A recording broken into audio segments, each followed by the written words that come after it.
Hello everybody, I'm Shannon with Beads and Babble. I am thoroughly enjoying the giveaway. If you haven't entered, please do so. No purchase is necessary to enter.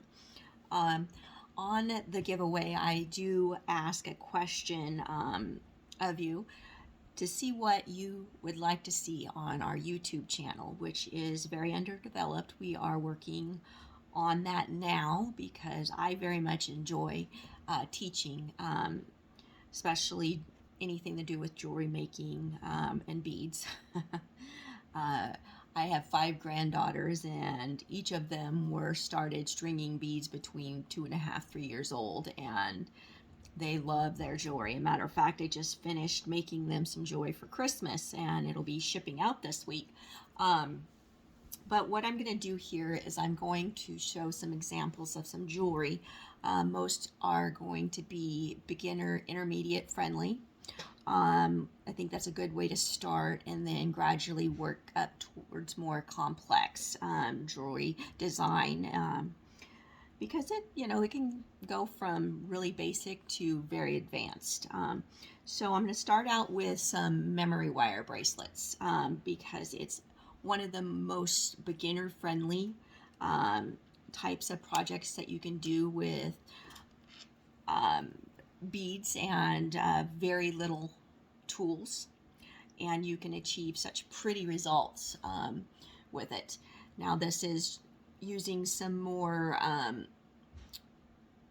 guess delicate, smaller beads for a more delicate finish, or somebody that doesn't like bulk. This is great. These are 4mm gemstone beads and some gold metal beads, and then finished off with a simple hoop, which you can use round nose pliers to achieve. And then kind of like a little drop bead here at the end. You can attach a charm on the hoop at the end. But yes, these are very pretty and they make great gifts. And we all know that Christmas is just around the corner. And then here is another example of a memory wire, more chunky, using amethyst, some tube beads, which are often called noodle beads, and some different silver metal beads along with some crystals. And we did attach a charm at the end here, a nice little dragonfly there, and they're simple, easy to wrap around your wrist, and you can stack several if you like that, but you can definitely see how pretty they are, and very simple to use and very durable, especially for younger people that like their jewelry and they are rough on it, like my granddaughters. And then you can also make hoop earrings using the memory wire coils. This tempered steel coil holds weight very nicely. You don't want to get too heavy because they are earrings, but you can string any combination. The sky's the limit of beads on here, whether it's seed beads, like these are size 6/0 seed beads, some tile beads, all glass, and I put on the ends here just a simple round metal bead, and then you just attach your ear wire and you're good to go. But yeah, these are very, very simple and beginner friendly projects. This I would say is more an intermediate project, because it requires using a brick stitch and then attaching seed beads to a brass finding here, and then an ear wire. But fringe beads are definitely making a comeback. The longer the better. It's another easy, beginner-friendly project, and very fast project is using a stretch string. It is one of the most friendly beginner projects, and you can make one bracelet for a statement, or you can actually make several and stack them, and they're stretchy. One thing about stretch bracelets, they they can break. So what you want to do is you want to tell the person that you're giving it to or yourself, you want to roll. You want to roll. You do not want to pull and stretch. Roll on and off. That will give you more life out of your stretch bracelets. Just that simple on and off roll will add a lot of life to your stretch bracelets. Another, I would say, beginner, maybe leaning towards intermediate, would be macrame. Incorporating macrame into your jewelry making, but it's definitely a technique that you should learn to advance. You can do some beautiful projects with macrame and intermixing beads, and then you don't even need really a clasp. You can use the sliding knot. This is a sliding knot clasp using a square knot, and it literally slides, the thread slides to adjust. So this is definitely a technique that I would learn if you want to get into jewelry making.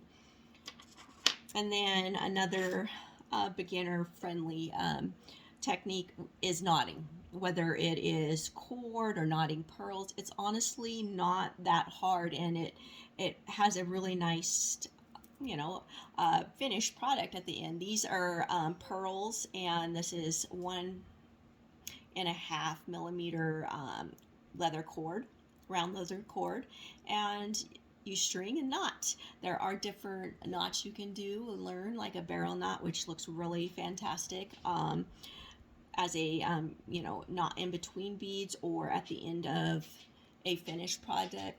You can also incorporate this technique into making necklaces, which is really nice.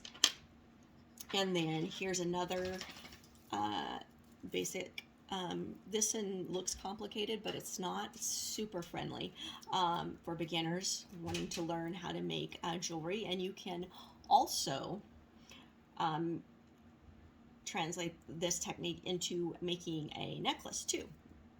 So you can do 2, 4, 6 knots. You can add charms along the beads.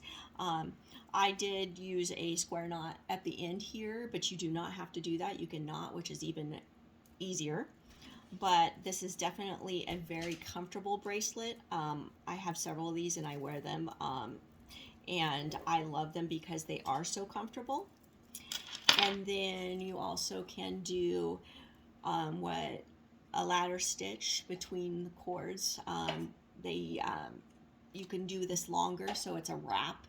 I just did this one real fast so I could show the example. And then close it off with a shank button that has a shank, a nice wide shank, because it has to accommodate the cording to go through it.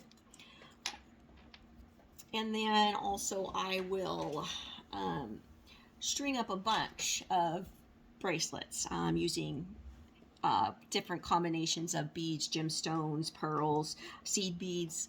I like mixing my media. I think it brings a lot of depth and texture to jewelry, so I will mix it up a lot.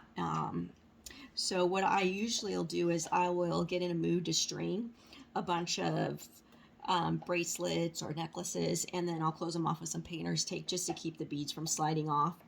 And then this is soft flex wire, which is a vinyl coated wire that has a different strand counts in between. There's 7, 21, I think there 49 different diameters to accommodate the different size holes of beads. And I will take and decide, well, I like this combination, together. And then at the end, after I decide that I like it, you can add as many strands as you want, multi-strand, single strand, and then I'll finish it off with my clasp at the end, which I can show you different ways of doing that as well, so you can advance your techniques in jewelry making. I also just got into precious metal clay. I've been into it for a few years, but I've really started to figure it out. It takes it's a learning curve because I'm used to working with sheet metal and wire and stuff like that, because I am a self-taught metalsmith as well. which I love working with metal. So these are some earrings I have done for my husband's co-workers. He loves playing Santa at Christmas. It's his favorite holiday, so he always gets me involved.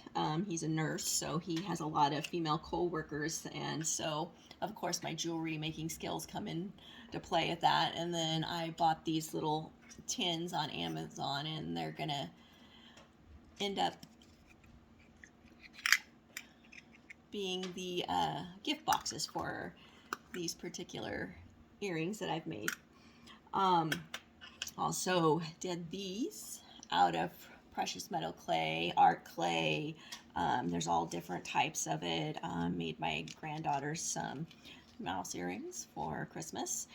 Made a small monstera leaf pendant for a very good friend of mine who loves plants. And then I did a zodiac sign for me. It's Aries, and then some miscellaneous stud earrings for some other people. We're big into our handmade gifts. So we get really busy this time of year, my husband and I. My husband does a lot of woodwork, does amazing things with wood. I'm always impressed every time he does something new. But back to the content of this channel, I'd also like you to get more, involved with what the content is going to be placed on the channel, because after all, this channel is more for you than anything else. I'd like to share whatever I can with you to help your journey in making jewelry more pleasant. I recently just talked to somebody, and they had said they had started making jewelry, but she wore some of her creations to a store, and a lady said, "Oh, did your daughter make you that?" And she goes, "I got really discouraged." She goes, "Does it really look like a kid made this?" I said, "Hey, we all start off like that. I can go back to my jewelry and when I began, and yeah, it did look maybe like a 8-year-old made it." But don't let that ever stop you, discourage you. You get better with practice, like with anything. And there's a lot of, and it's nice nowadays, because when I started, we didn't have the YouTube tutorials or anything like that. You kind of just had to go with it and learn on your own. And I'm self-taught. I've had a few classes in like lamp work making, but not so much in jewelry. I just learned on my own through trial and error. So honestly, you get better and better as you continue to create, and never let anybody discourage you from that. I find it very therapeutic myself, making jewelry. Time just gets away from me when I start creating, and it's kind of nice. And then it just puts me in a great mood after I'm done. And then I have things like this that I get to give people and watch them enjoy wearing and stuff, which brings me a lot of pleasure. But on that contest, if you guys can answer the question what you would like to see on the YouTube channel, be as specific as you can be, and let me know, and I will do my best to provide you with the content that you want to see. And I'm not really interested in doing videos that are promoting projects. I'd really like to be more geared towards teaching and showing you techniques. And I don't mind showing a product if you want to learn how to use it, like looping pliers and stuff like that. That's totally fine. But this is definitely a channel that's going to be geared to learning how to create jewelry with all kinds of different techniques. And it's just something that I want to do that's going to be fun. And maybe I can do some live videos. I'm very new to this, so hang in there with me as I learn with you on the filming part, which will be probably pretty challenging until I get it down. But like with anything, I'm pretty determined when I start things to get it right. So let me know how the giveaway goes, in the sense of how easy it was. I used a new app to keep track of the entries and stuff, so I want to make sure that it's very user friendly. But feel free to leave me messages in the comment section, questions, and I'll do my best to get to them and answer, and interact as much as possible, as time permits me to do, because I still have to make sure I get daily business taken care of, and this is kind of going to be a side project for me. But thank you guys for watching the video. If it's something you're interested in, like and subscribe to the channel. I'll post new content, like I said, as time allows me to. And you guys have a great day.